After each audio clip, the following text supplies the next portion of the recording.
That is so great, Daniel. Yeah. That thingy. Yeah, That thingy there. This is the thing. Rika needs to make this. What? No, it's like...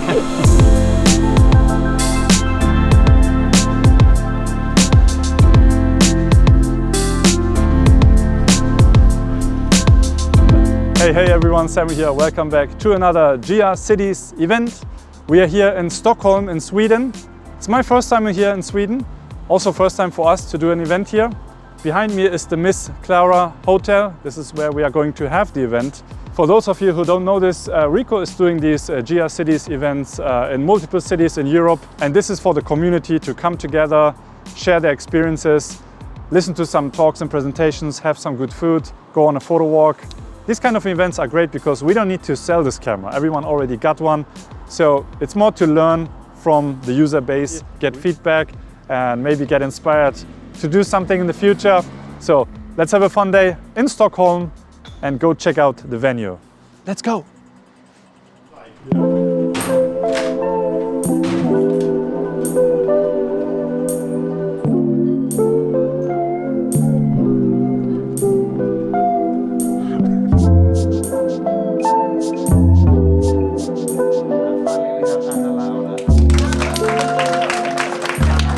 I'd like to say to everybody, thank you very much for taking the time to come today. It's really important for us to have these events, to get in touch with the local communities and to get to know the photographers who are using our products. So yeah, we really appreciate that.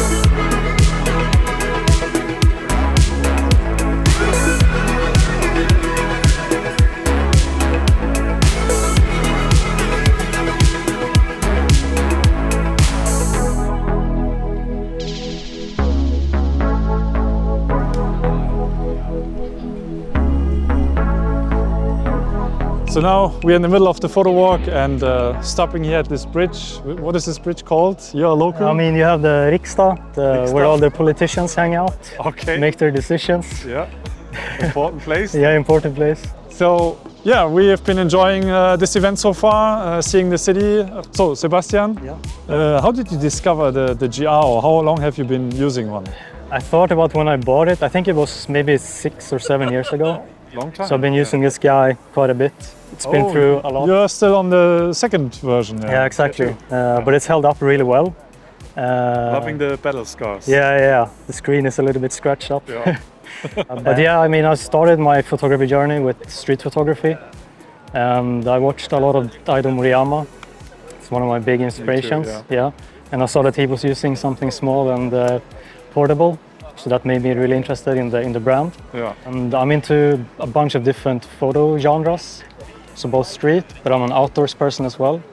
So I take this when I'm snowboarding, when I'm hiking, in the streets, doing portrait shoots. So yeah, a bit of everything. Yeah. Okay, Sebastian, thank you for your time. And let's find the others and take some more photos. Yeah, sounds good. All right, let's go.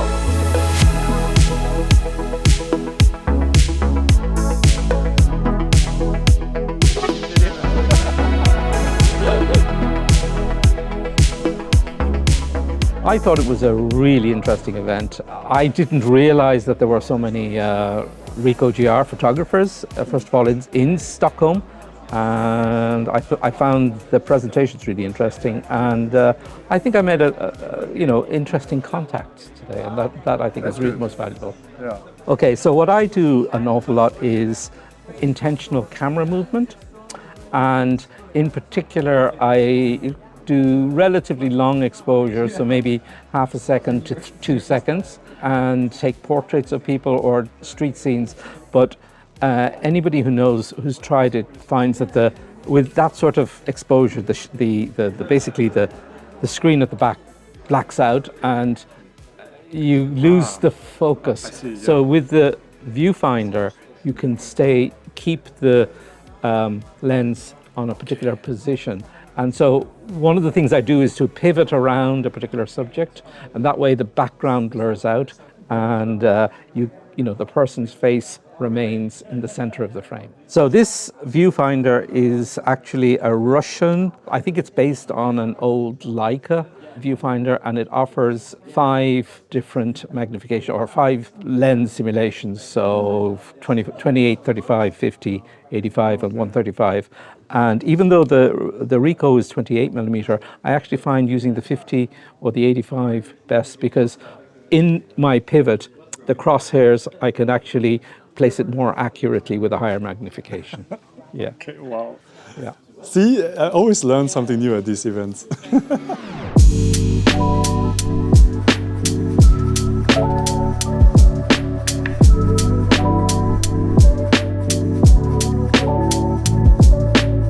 I think it's really cool that Ricoh's hosting different community events in different cities. Like, I haven't met most of these people before, and it was really cool to meet all these other local photographers who I can maybe continue to form relationships with and talk about photography with. I think my interest in what photos I've taken has changed over time.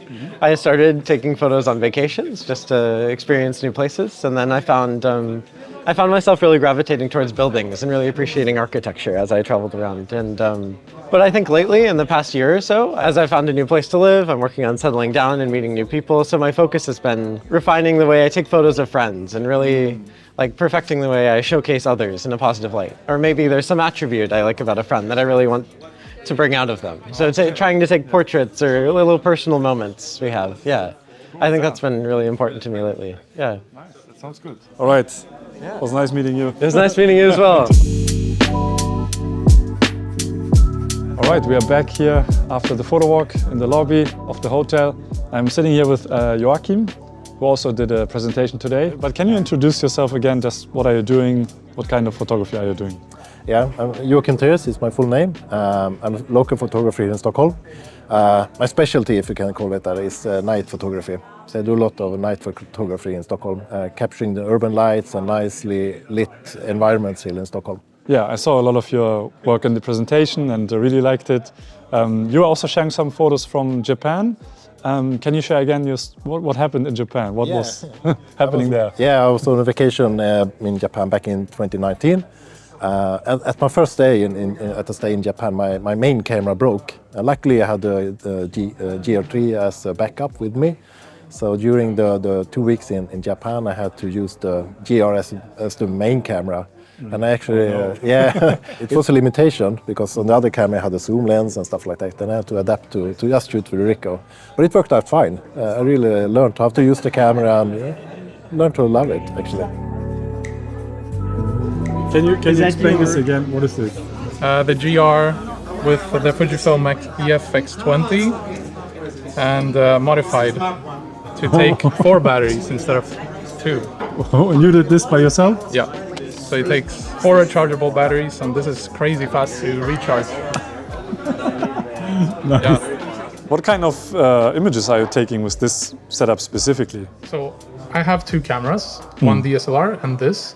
Yeah. And with this one, I usually just do street and a little bit of architecture as well. And mostly because it is so easy to maneuver compared to DSLR. Yeah. And because this has a leaf shutter.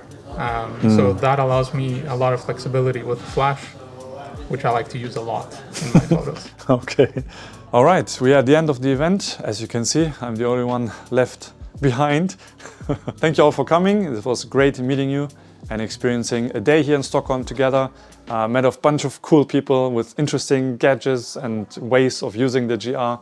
And it's always fun to see what other people are doing with these cameras. Now, if you want to be part of these events in the future, just make sure to follow the Instagram page, Ricoh GR Photography, and also use the shootgr_ and your city name hashtag. And if you want to be notified about upcoming events, there is going to be a sign-up form on the Instagram page where you can sign up, and then we will reach out to you. Not me, but the Ricoh guys will reach out to you, and then we will probably see us in the next one. Thank you all for watching, and make sure to subscribe for more Ricoh GR content on this YouTube channel. And I see you in the next video. Goodbye.